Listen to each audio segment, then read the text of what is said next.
Hello everyone and welcome back to Classic Comics. Today I'm reviewing Batman number 108. This is the same creative team. James Tynion's doing the writing, Jorge Jimenez doing the artwork.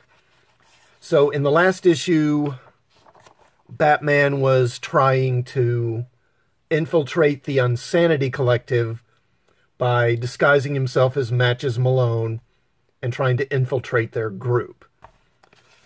But we start this issue off with a press conference. So at Gotham City Hall, Mayor Nakano is honoring Sean Mahoney. Now, Mahoney was, if you read, what was it, Infinite Frontier, I think is where this was shown. The gas attack on Arkham started a fire, and Mahoney was a guard at Arkham, and he saved several people from the fire, but in the process, he wound up losing an arm and a leg. And he is celebrated here as a hero, and he's given an award, civic award. Now, Simon Saint is there watching, and so is the Scarecrow, who's standing on this roof nearby in broad daylight, and nobody notices. Okay. I mean, it seems like someone would notice that, but whatever. But then after the ceremony, Saint comes to Mahoney and wants to talk to him. Then we go back to Batman. Now he's being held prisoner by the Collective. And we find out that they've immediately figured out that he's not who he says he is. They think he's a cop, but they know he's probably, he's wearing a disguise.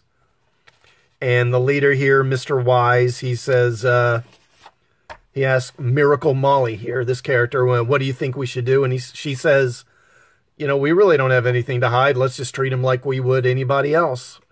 And, we'll let him go and tell him what we have to offer to him, and he can accept or not. And this guy, Breaker, he says, this guy, he's all muscle. He's clearly a well-trained fighter. He's too dangerous. We should just get rid of him. But they decide to let him go. And Molly tells, him to come with her.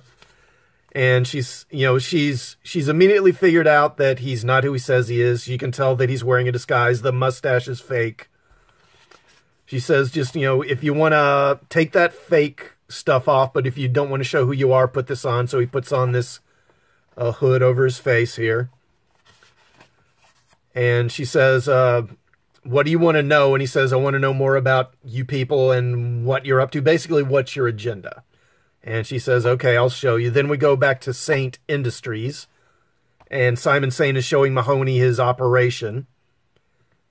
And then he starts talking about the Magistrate and about the Peacekeeper program, which we saw in Future State. And he says, we're creating this, or he asks, how did he wind up working as a security guard at Arkham? And Mahoney tells him that apparently his family has been cops for generations. His father, his grandfather, his great-grandfather were all cops. And he wanted to be one too, but his father got caught taking bribes and was kicked off the force. And so when he applied, his application was rejected, and he says that that was Gordon's doing, that Gordon rejected him. I don't know if that's true or not, but that's what he says. And then he says, we're making a new kind of a policeman, and would you be interested in being one? And he's like, well, I lost an arm and a leg. I can't do that anymore. So then he shows Mahoney that his assistant, I forget his name, this character's name, but anyway, he's got a prosthetic arm. Very advanced prosthetic, as you can see. And he says, would you like that? And we can give you this, and then you can be a peacekeeper. And, of course, Mahoney's like, hell yeah, I'll do it. And then we go back to Batman and Molly. So she takes him to one of their lairs around the city. And basically she starts kind of laying out their philosophy, what they're all about. And it's it's basically kind of anti-materialism, anti-capitalism stuff. The members of the Collective join, and then they have their memories erased of their former lives, and they start a new life with the Collective, leaving their old life behind. And Molly is a true believer in the collective. She doesn't know who she was before she joined, and she doesn't want to know. And Batman asks why they've been attacking media outlets.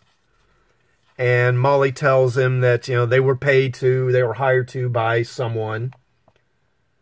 And Batman tells her that he thinks they were directed to attack these media outlets in order to frighten the media outlets, knowing that the people who ran them would then start putting this message of fear out to the whole city and basically stoke the fear of the whole city, and wants to know who was responsible, who hired you to do this, and turns out it was Simon Saint. So, and here we see he's giving Mahoney these prosthetics, I guess, although why they're electrocuting him, I don't know why, but it's a cool panel. And as you can see in the background, there's Saint, and there's the Scarecrow, so they're obviously working together. And I think it's pretty safe to say Saint is behind this, trying to stir up fear in the city in order to make people afraid and then make them more willing to embrace the Magistrate and the Peacekeeper program. And, you know, this is all sort of part of his master plan and all that. Now, there is a backup story with Ghostmaker. It's okay. You know, it's nothing great. So, the art in this issue by Jimenez is excellent, once again. The story in this issue, though, is a bit slow. It's mainly an exposition dump to tell us about the Unsanity Collective. It's not bad, but it's a step down from what we usually get from Tynion, I think. The character of Molly comes across as a little bit too clever. She sees right through Batman's disguise and knows that he's not who he claims to be. She immediately figures out that he's rich, and very quickly also figures out that he's Batman. I mean, and she says she figured this out basically because of one short conversation they had over a radio. I mean, that's a level of perceptiveness that Batman would be hard-pressed to match, and he's supposed to be the world's greatest detective. And clearly we're supposed to think that the collective isn't all that bad. When she takes him to this hideout, we immediately meet this little girl here named Squeak. Obviously not threatening and kind of sweet, so we're obviously supposed to think that, oh, you know, the collective, they're not all that bad. Hey, they might actually be the heroes or something. But they're kind of like Antifa, but they dress in bright, garish outfits instead of in black. But it's kind of the same thing. Society is too corrupt to be fixed, so let's burn it all down or something. I don't know. So, overall, this issue gets a bit of a thumbs down from me. But let me know what you thought of this issue in the comments, and please do hit the like before you leave. Also, please do sub to the channel and hit the bell for notifications, and I will see you all next time. Thanks for watching.